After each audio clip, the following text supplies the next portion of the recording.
Bonjour et bienvenue à l'église Jésus-Christ Roi des Nations pour ce nouveau résumé de messages de culte. Quelles sont les leçons que nous pouvons tirer de la lettre de Jude?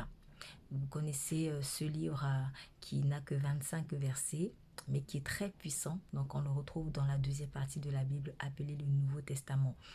La lettre de Jude est un avertissement, une exhortation pour les saints, des personnes qui sont déjà en Christ.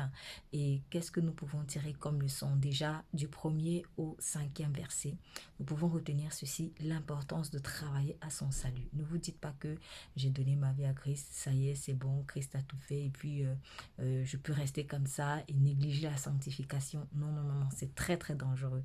Parce que si vous ne travaillez pas à votre salut, si vous ne laissez pas l'Esprit de Dieu vous rééduquer, si l'enlèvement arrive, vous risquez de rester et ça, c'est pas bon. Donc, soyons prudents. Donc, travaillez à son salut.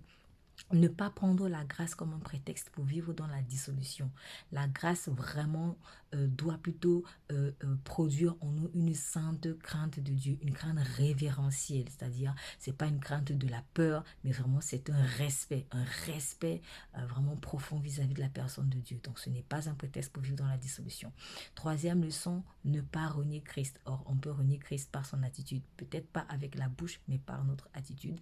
Et dernière leçon, je précise du verset 1 au verset 5 parce qu'il y a une suite. On peut également retenir comme leçon l'importance de croire en ce que Dieu dit. L'incrédulité est une porte à la méchanceté. Si nous commençons à douter de certaines promesses que Dieu a faites à notre égard, eh bien, on risque en fait se retrouver méchant même sans faire exprès. Je vous invite à écouter le message du culte dans son intégralité pour savoir comment, en quoi, pourquoi, etc. En tout cas, vous aurez plus de détails et sachez que Jésus-Christ vous aime énormément. Vous êtes bénis.